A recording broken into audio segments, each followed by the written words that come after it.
আপনারা শুনছেন Bengali classic story channel মৌমিতার সাথে। এই চ্যানেলে সকল শ্রোতা বন্ধুকে অনেক অনেক স্বাগত জানাই। এই চ্যানেলে আজ আপনাদের পড়ে শোনাব বিখ্যাত সাহিত্যিক নরেন্দ্রনাথ মেটের লেখা ছোট গল্প ভ্রান্তি বিলাস। খুব সুন্দর একটি ছোট গল্প, আমরা হয়তো নিজেদের অভিজ্ঞতার সাথেও মিলিয়ে নিতে পারব। শুনতে থাকুন আজকের গল্প ভ্রান্তি বিলাস।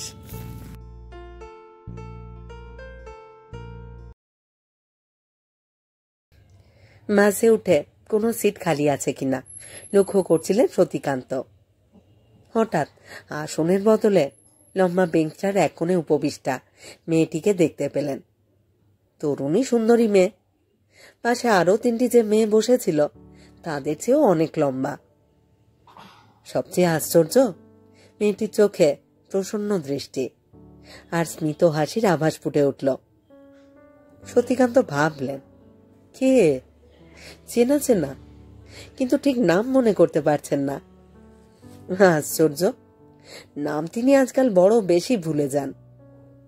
এই যে শুধু তারই বৈশিষ্ট্য তা নয়, সমবয়সী অনেকেই জিজ্ঞেস করে দেখেছেন। এই ধরনের ভ্রান্তি তাঁদেরও হয়, কিন্তু নাম ভুলে যাওয়াটাই তো আর সব ভুলে যাওয়া নয়। নামকে একমাত্র পরিচয়পত্র মনে করাই বরং ভুল। কি খ্যাতনামাদের কি অখ্যাতনামাদের মনে রাখবার আরো অনেক মধুর উপকরণ আছে। মুখ, চোখ, হাসি, আচরণ। কিন্তু কে কে এই মেয়েটি? ঠিক সেই মুহূর্তে ভাববার সময় পেলেন না সতীকান্ত। পিছনের সহযাত্রীরা তাকে অনবরত সামনের দিকে এগিয়ে দিচ্ছেন। এইখানে দাঁড়াবার আর জায়গা নেই। দাঁড়িয়ে দাঁড়িয়ে বাবা আরো অসম্ভব। সহযাত্রীরা শুধু ধাক্কা দিয়েই নিরস্ত হচ্ছেন না, নানা রকম তপ্ত তরল মন্তব্য কানের মধ্যে ঢেলে দিচ্ছেন। সামনে এত জায়গা পড়ে আছে, তবু যত ভিড় এখানে। বুঝতে পারছেন না, এখানেই তো ভিড় হবে। ভিড়ের কারণ আছে যে। পাছে আরো কিছু শুনতে হয়, তাই সতীকান্ত এবার একটু বিশেষ চেষ্টা করেই সামনের দিকে এগিয়ে গেলেন। সব প্রয়াস ফলপ্রদ হয় না, কিন্তু তার এই উদ্যম হাতে হাতে ফল এনে দিল। বসবার আসন ছিল প্রথম সারির বেঞ্চে। অফিস ফেরত বাসে বসতে পাওয়া নাগরিক জীবনে কম অ্যাচিভমেন্ট নয়। সতীকান্ত সামনের বেঞ্চটার পাশে দাঁড়াবার সঙ্গে সঙ্গে ভদ্রলোক সিট ছেড়ে উঠে বাঁধকে করতে করতে দরজার দিকে এগিয়ে গেলেন। আর সতীকান্ত মুহূর্ত মাত্র দেরি না করে তার উত্তরাধিকারী হলেন। আশেপাশে সহযাত্রীদের ভিতর থেকে এই দুর্লভ আসনটির জন্য কে যেন একটু প্রতিযোগিতা করেছিলেন বলে সতীকান্তের মনে হলো। কিন্তু এই মুহূর্তে অন্তত এই একটিবারের জন্য তিনি বিজয়ী, আর সবাই পরাজিত। জয়, বিন্দু মাত্র জয়, তিল মাত্র সাফল্য মনে অফুরন্ত প্রসন্নতা আর উল্লাস এনে দিল সতীকান্তের। এখনো তিনি ফুরিয়ে যাননি। 50 পেরিয়ে এসেও তার উদ্যম অধ্যাবসায় এখনো অব্যাহত। কলেজে সমবয়সী, এমনকি কম বয়সী সহকর্মীদেরও তিনি ঈর্ষাভাজন। কি কান্তিতে, কি শক্তিতে, কি জনপ্রিয়তায়! এই ধরনের মৃদু ঈর্ষা উপভোগ্য। মনে মনে হাসলেন সতীকান্ত। বাসটা কোথায় যেন এসে থামল। বউবাজারের মোড় বলে মনে হচ্ছে যেন। তার গন্তব্য অবশ্য অনেক দূরে, সেই গড় পারে। তবু তিনি একবার ঘাড় ফিরিয়ে পিছনের দিকে তাকালেন। এখনো কিরকম ভিড় আছে বাসটায় তাই দেখবার জন্য। যথেষ্ট ভিড়। যত লোক নামলো তার চেয়ে বেশি ছাড়া কম উঠল না। যারা দাঁড়িয়েছিল তাদের সংখ্যা বাড়ল। আশ্চর্য, সেই মেয়েটি কিন্তু বসেই আছে, নেমে যায়নি। বসে বসে পাশের আরেকটি মেয়ের সঙ্গে গল্প করছে। কি আর করবে? সতীকান্তকে একবার দেখলেও এখন তো আর দেখতে পাচ্ছে না। ভিড়ের মধ্যে তিনি কোথায় যে গিয়ে বসেছেন তাও নিশ্চয় টের পায়নি। শুধু এইটুকুও নিশ্চিত জানে সতীকান্ত আছেন, এই বাসেই তার সঙ্গে যাচ্ছেন, নেমে যাননি। গেলে তো ওর সামনে দিয়ে যেতেন। কিন্তু এভাবে মুখ ফিরিয়ে থাকাটা মোটেই শোভন নয়। আর মনে করবার জন্যে আর আচরণের ত্রুটি ধরবার জন্যে সবাই যেন ওঁত পেতে আছে। সতীকান্ত আবার সামনের দিকে তাকালেন। ড্রাইভারের পিঠ দেখতে পেলেন, বেশ চওড়া পিঠ। পিছনে যাত্রীরাও তার পিঠই দেখছে। সতীকান্ত যখন মুখ ফিরিয়েছিলেন তখন অবশ্য অনেকের মুখই দেখেছেন, কিন্তু সব অচেনা মুখ। সেসব মুখের কোনো মানে নেই। মাছ ভরা এতগুলি মুখের মধ্যে শুধু একটি মুখে একটুখানি মানে খুঁজে পেয়েছেন সতীকান্ত। এই একটু মুখ ছাড়া সব পিণ্ডাকার জনতার মুখ। একটি মুখ শুধু পরিচিত জনের, তার মুখের ঈষৎ হাসি দেখতে পেয়েছেন সতীকান্ত। চোখের দৃষ্টিতে পরিচয়ের প্রসন্ন আলো দেখতে পেয়েছেন। মেয়েটি যে তাকে চিনেছে তাতে তার কোনো সন্দেহ নেই। তিনিও চিনেছেন ঠিকই, কিন্তু নাম মনে করতে পারছেন না। কোথায় দেখেছেন মনে করতে পারছেন না।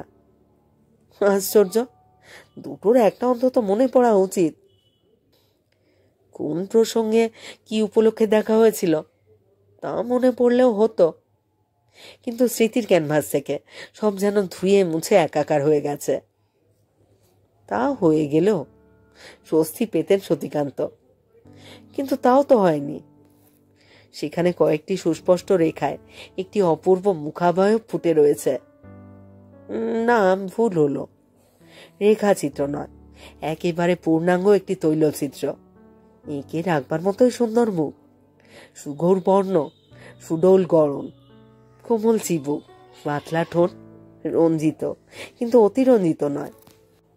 বাংলাদেশের ৯৯টি মেয়ের ঠোঁটে রং মানায় না, কিন্তু ওর মানিয়ে গেছে। এ মেয়ে শতকে একতমা। নাকের গড়ন তীক্ষ্ণ, কিন্তু তাতে উগ্রতা নেই। দুটি চোখ বেশ কালো আর বড়। কাজল কি সুরমা পরা আছে কিনা ভালো করে লক্ষ্য করেননি সতীকান্ত। মনে হয় যেন আছে, কিন্তু যা আসলে থাকবার কথা তাই মনে নেই। মনে নেই এই মুখের অধিকারিণীকে। কি তার নাম, কি তার পরিচয়? যে মুখের সঙ্গে কি নামের সঙ্গে অপ্রীতি কি অবাঞ্ছিত ঘটনা জড়িয়ে থাকে, সেই মুখ কি সেই নামই নিজের হাতে মুছে দেয়? কিন্তু একটু আগে সতীকান্ত যে মুখ দেখেছেন সেই মুখ তো মুছে যাওয়ার মতো মুখ নয়। সেই নামের সঙ্গে নিশ্চয়ই অপ্রীতিকর কোনো স্মৃতি জড়িয়ে নেই। তা যদি হতো, সতীকান্তকে দেখে ওই মুখের কান্তি আরো বাড়ত না? প্রসন্নতায় মধুর হয়ে উঠত না? স্মিত হাসি, পরিচিত দৃষ্টি। কিন্তু ফুলের মতো মুখ আরো বেশি সুন্দর, এমনকি ফুলের মতো না হয়েও সুন্দর। পত্র পল্লবের বন্ধনে নয়, ব্যক্তিগত পরিচয়ের বন্ধনে, সম্পর্কের সৌগন্ধে, সাধুতায়। আশ্চর্য, সতীকান্ত এমন মুখের অধিকারিণীর নাম মনেই করতে পারছেন না। স্থানকালের কথাও একেবারেই ভুলে গেছেন। এ যেন পূর্বজন্মের কোনো মুখ, যার রেখা অস্পষ্ট। এমন লিপি লেখা যার অক্ষর তিনি পড়তে পারেন না। একদিন কত স্বাক্ষরের পর স্বাক্ষর পড়েছে, আজ তিনি নিরক্ষর। কি ভুবনেশ্বরে আর কোণারকের সূর্য মন্দিরে দেখা সব প্রস্তরে করা প্রসন্ন মূর্তি, সেখানে সৃষ্টিরও কোনো নাম নেই, স্রষ্টারও কোনো নাম নেই, কিন্তু নাম ছাড়া আর সব আছে। রূপ থাকলেই সব রইল না। আশ্চর্য, অনেক বিরূপ কুদর্শন নারী পুরুষের নাম কুলশীল স্কুল পাঠ্য ইতিহাসের মতো সতীকান্তের মুখস্থ রয়ে গেছে, কিন্তু এই মেয়েটির কোনো পরিচয়ই তার মনে নেই। হতে পারে কোনো ছাত্রী। কলেজে বছরের পর বছর কত ছাত্রী আসে যায়, সতীকান্ত তাদের সবাইয়ের নাম জানেন না, শুধু রোল নাম্বার জানলেই কাজ চলে যায়। কিন্তু এই মেয়েটি যে শুধু তার কাছে সংখ্যায় অভিহিতা, শুধু পার্সেন্টেজ কাঙ্ক্ষিনী ছিল, ওর মুখ দেখে তা তো মনে হলো না। তবে তবে কেউ ঘনিষ্ঠ আত্মীয়া কেউ নয়, তাহলে মনে থাকতো। অনাত্মীয়া নিশ্চয়, কিন্তু একেবারে অসংযুক্তা কেউ নয়। তাহলে সেই পরিচয় সূত্র ফিরে পাওয়ার জন্যে মন এমন উন্মুখ হয়ে উঠত না। আজকাল প্রায় এমন ভুল হয় সতীকান্তের। পুরনো ছাত্রছাত্রীদের নাম মনে রাখতে পারেন না। শুধু ছাত্রী কেন, অনেকদিন দেখা না হওয়ায় বন্ধু বান্ধবদের ছেলে মেয়ে, বোন, ভাগ্নি, ভাইজিদের নামও ভুল করে ফেলেন। মাঝে মাঝে অপ্রস্তুত হতে হয়, না চিনলেও চিনবার ভান করতে হয়। কেউ কেউ তো আবার তাতেও নাছোড় বান্দা, হেসে বলে, সত্যি আমাকে চিনতে পেরেছেন?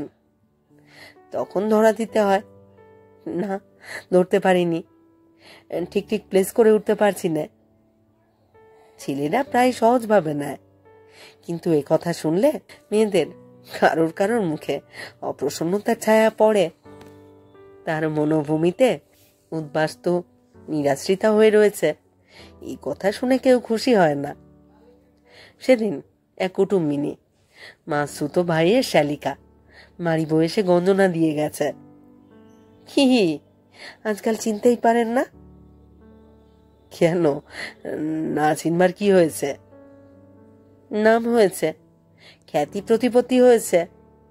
2 নম্বর বাসে মালিগঞ্জের দিকে কোথায় যাচ্ছিলেন? এতবার তাকালাম, চোখেই পড়লো না আপনার।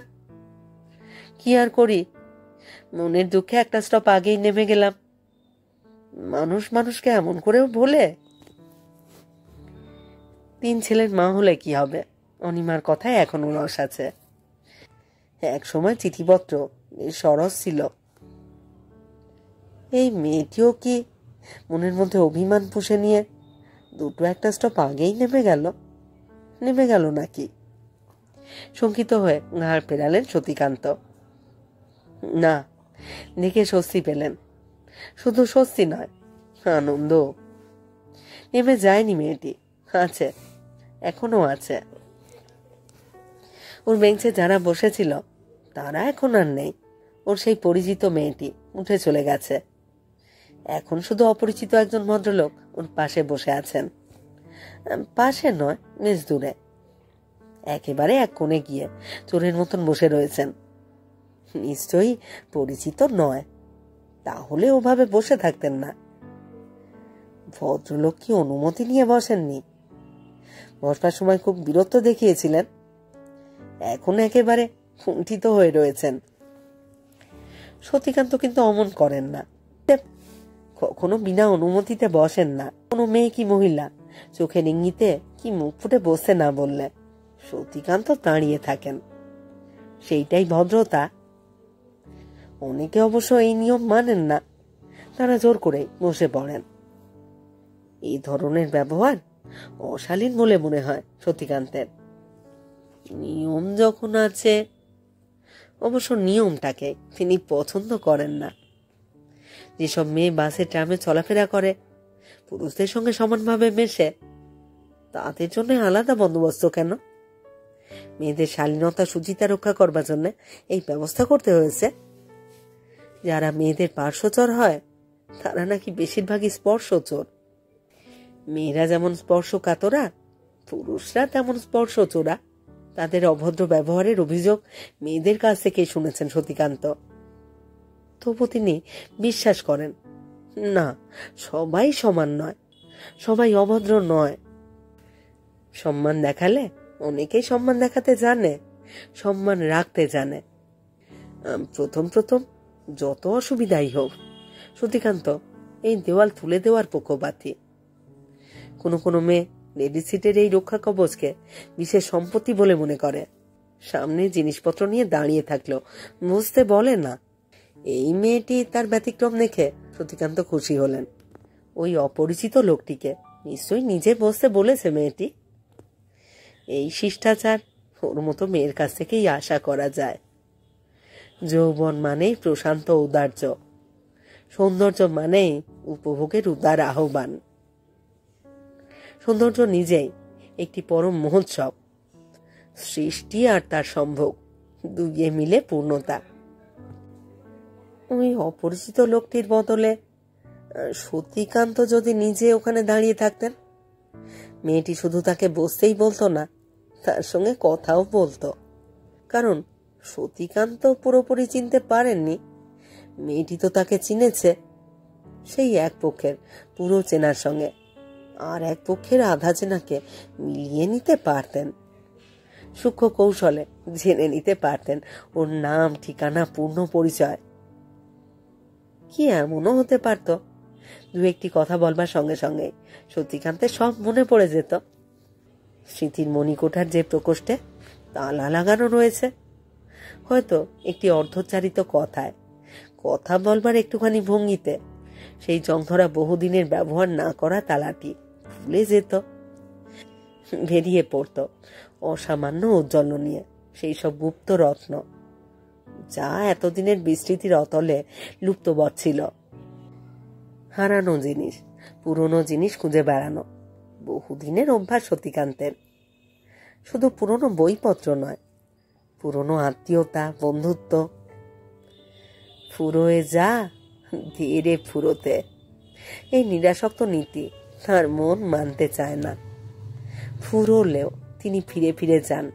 টুকরো টুকরো হয়ে ছিঁড়ে যাওয়া সম্পর্ক সূত্রকে আবার গ্রন্থিবদ্ধ করেন। জোর বাঁধে না, সেই গিঁট দিতে দিতেই খুলে যায়। তবু অধ্যাবসায়ের অন্ত নেই সতীকান্তের। তার যেন পণ পৃথিবী থেকে নিজে একেবারে শেষবারের মতো হারিয়ে না যাওয়া পর্যন্ত তিনি কিছুই হারিয়ে যেতে দেবেন না। যেখানে যতটুকু মধুবিন্দু পেয়েছেন সব সব সঞ্চয় করে রাখবেন। তার মন হোক এক বিপুল আয়তন মৌচাকের মতো, তার খোপে খোপে মধু। যত প্রেম, প্রীতি, ভক্তি, কৃতজ্ঞতা বিন্দু বিন্দু সব সঞ্চিত হয়ে থাক।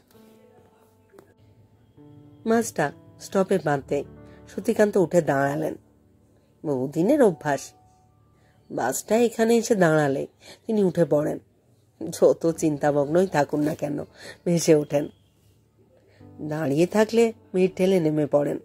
অভ্যাস তাকে এই সাহায্যটুকু করে, নইলে তার যা ভুলো মন, প্রত্যেকটি বাসটা তাকে টার্মিনাস পর্যন্ত টেনে নিয়ে যেত। বাসে এখনো বেশ ভিড়। এখনো দণ্ডিত দণ্ডায়মান আরোহীদের সংখ্যা কম নয়, একেবারে লঘু নয়। দুদিকে তারা দুটি দেওয়াল রচনা করে রেখেছেন। গিরিবর্তের মতো সংকীর্ণ বিপদ সংকুল পথ দিয়ে দূরের দিকে এগিয়ে গেলেন সতীকান্ত। নামবার আগে মাদিকে চোখ পড়তে দেখলেন দৈবের অপার দাক্ষিণ্য। মেয়েটি এখনো সেই বেঞ্চিখানি আলো করে বসে আছে। এই মুহূর্তে নিঃসঙ্গ, একাকিনী। বিদায় নেওয়ার আগে জানিয়ে যাওয়াটুকুই সঙ্গত মনে হলো সতীকান্তের। মেয়েটির দিকে তাকিয়ে হেসে বললেন, যাচ্ছি এবার। ভালো ভালো তো সব? কিন্তু অবাক কাণ্ড, মেয়েটি এবার ভ্রু কুঁচকে তার দিকে তাকালো। তারপর সামনের দিকে তাকিয়ে চুপ করে বসে রইল। কোণারকের সেই পরম সুন্দর প্রস্তরময়ী মূর্তিটির এখন শুধুই প্রস্তর। তার নাক নেই, চোখ নেই, ঠোঁট নেই, চিবুক নেই, এক নির্মম কঠিন শিলাখণ্ড। আর তার মর্মান্তিক আঘাতে সতীকান্তের সমস্ত সম্ভ্রম, মর্যাদা চূর্ণ বিচূর্ণ হয়ে গেল। বাস থেকে কোনো রকমে নেমে দাঁড়ালেন সতীকান্ত। শুধু তিনি নয়, আরো কয়েকজন নেমেছে। তাদের ভিতর থেকে একটি ছেলে তার সামনে এসে দাঁড়ালো। এই যে স্যার। সতীকান্ত শঙ্কিত হয়ে দেখলেন ছেলেটি তাকে চিনে ফেলেছে। শুধু এই যতীন কেন, নিশ্চয়ই বাসের আরো অনেকেই তাকে চিনেছে। মনে মনে হেসেছে, বিদ্রুপ করেছে তার বিসদৃশ্য কাণ্ড দেখে। শুধু যে চিনলে এত বড় অনর্থ ঘটত না, সেই তাকে চিনতে পারেনি। জবাব না পেয়ে যতীন আবার জিজ্ঞাসা করল, স্যার, মেয়েটিকে আপনার চেনা? সতীকান্ত বললেন, চেনা বলেই মনে হয়েছিল, কিন্তু। যতীন একটু হাসল। ও। তারপর সঙ্গে সঙ্গে আরো কয়েক পা হেঁটে মাদিকে মোড় নিল। সতীকান্ত বেশ বুঝতে পারলেন ও বিশ্বাস করেনি। তিনি যদি ভুল হয়েছে বলে স্বীকার করতেন তাহলেও ক্ষমা করত না। গান্ধীজি পরম বিনীতভাবে তার হিমালয় প্রমাণ ভুলের কথা স্বীকার করেছেন, কিন্তু তাতে কি তিনি সমালোচনার হাত থেকে রেহাই পেয়েছেন? সতীকান্তকে নিয়েও যতীনরা মুখরোচক আলোচনা করবে। রোয়াকের আড্ডা, পাড়া সস্তা চায়ের দোকানগুলি রাত না পোহাতে পোহাতে প্রবীণ ভাইস প্রিন্সিপালের অসঙ্গত আচরণের সহানুভূতি বিরূপ সমালোচনায় মুখর হয়ে উঠবে। ভুল নয়, তারা এটাকে ভাইস বলেই মনে করবে। সাধারণ ত্রুটি বিচ্যুতি নয়, নৈতিক স্খলন, মানসিক বিকৃতি। পাড়ার বুড়োদের চাল চলন, কথাবার্তা, তাকাবার ভঙ্গি নিয়ে ওরা কিরকম হাসি ঠাট্টা করে তা কি সতীকান্তের কানে যায় না? তিনি নিজেও কি সহকর্মীদের সঙ্গে এসব বিষয় নিয়ে সূক্ষ্ম হাসি পরিহাসে যোগ দেন না? কিন্তু আজকের দুর্যোগ কে আটকাবে? আজ তাকে কে রক্ষা করবে? রাস্তায় আলো জ্বলছে, তবু যেন চারিদিক অন্ধকার দেখতে লাগলেন সতীকান্ত। ছি ছি ছি, কেন কেন এই ভ্রম হলো তার? চেনা চেনা এই অনিশ্চিত ক্ষীণ সম্বলটুকু মাত্র নিয়ে কেন তাকে চিনতে গেলেন? কেন কেন কথা বলতে গেলেন? প্রথমবার ওকে দেখেই তার যে চেনা চেনা মনে হয়েছিল, তারই দৃষ্টিভ্রম। যাকে পরিচিত হাসির আভাস ভেবেছিলেন, তার লিপস্টিকের মোহিনী মায়া মাত্র, কিংবা ফুলের হাসির মতো তার নির্বিশেষ, তা বিশেষ করে সতীকান্তের জন্য নয়। ছি ছি ছি ছি ছি, এই অপমান, এই লাঞ্ছনার কথা তিনি ভুলবেন কি করে? মা শুদ্ধ লোক, সহস্র লোচন ইন্দ্রের মতো তার সেই লাঞ্ছনার দিকে তাকিয়েছিল, তাড়িয়ে তাড়িয়ে উপভোগ করছিল। কে জানে, যতীনের মতো আরো কত চেনা মুখ সেই ভিড়ের আড়ালে আত্মগোপন করেছিল। কে জানে? সতীকান্ত তাদের কাউকেই দেখতে পাননি। পাবেন কি করে? একখানি মুখ, একখানি মুখের অসংখ্য প্রতিবিম্ব তার যে সমস্ত পৃথিবীটাকে আড়াল করে রেখেছিল। উপযুক্ত শাস্তি হয়েছে তার। সেই মোহের উপর মুদগারের ঘা পড়েছে। ছি ছি ছি ছি ছি ছি ছি ছি।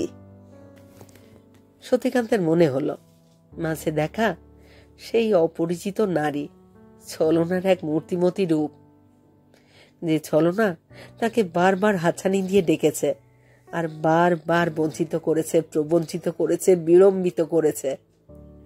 এই ছলনা তার সমস্ত অপূর্ণ আকাঙ্ক্ষা, ব্যর্থতা, বিফলতা, সমস্ত নিষ্ফল উদ্যমের প্রতীক। এই ছলনা হয়তো শুধু রূপের নয়, শুধু রূপলুব্ধ, রূপমুগ্ধ চোখের নয়, তার সমগ্র সত্তার সঙ্গে যে চির অপরিতৃপ্ত আসক্তি জড়িয়ে এই ছলনা, ছলিত হবার মর্মান্তিক যন্ত্রণা। হয়তো সে অনির্বাণ আসক্তির প্রতীক, তারই অগ্নিময়ী প্রতিরূপ। বাসস্টপ থেকে সতীকান্তের বাড়ি 3 মিনিটের পথ, কিন্তু 3 মিনিটকে এখন মনে হচ্ছে যেন 3 যুগ। আর সেই যুগব্যাপী যন্ত্রণার যেন শেষ নেই। অবসন্ন দেহে সিঁড়ি ভেঙে ভেঙে ফ্ল্যাট বাড়িটার 3 তলায় উঠলেন সতীকান্ত।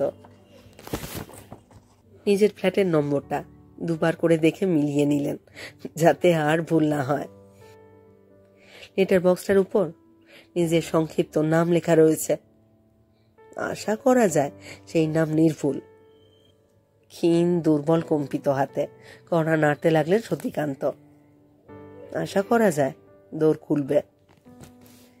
এই পরম অপরিচিত প্রতিকূল পৃথিবীর মধ্যে একটি চেনা চিহ্নিত গৃহকোণে আশ্রয় মিলবে আশা করা যায়। একটু বাদে তিনি সামনে এসে দাঁড়াবেন। সতীকান্তকে দেখে তার মুখের হাসি নিভে যাবে না।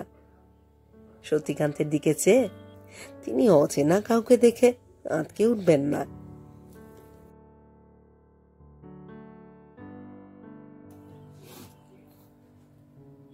শেষ হলো আজকের গল্প। নরেন্দ্রনাথ মিত্রের লেখা ছোট গল্প ভ্রান্তি বিলাস। কেমন লাগলো আজকের গল্পটি? কেমন লাগছে আমার পাঠ এবং পরিবেশনা? এই চ্যানেলে যারা আমার গল্প পাঠ শুনছেন তাদের কাছে বিনীত অনুরোধ, আপনারা আপনাদের মতামত অবশ্যই কমেন্ট বক্সে আমাকে লিখে জানান। আপনাদের মতামত আমার কাছে অত্যন্ত মূল্যবান। আপনাদের মতামত আমার এগিয়ে চলার অনুপ্রেরণা। আর যারা এখনো এই চ্যানেলটি সাবস্ক্রাইব করেননি তাদের কাছে অনুরোধ, আপনারা সাবস্ক্রাইব করে আমার সাথে থাকুন নিয়মিত নতুন নতুন গল্প শুনতে। সবাই খুব ভালো থাকুন। ফিরে আসছি খুব শীঘ্র নতুন গল্প নিয়ে।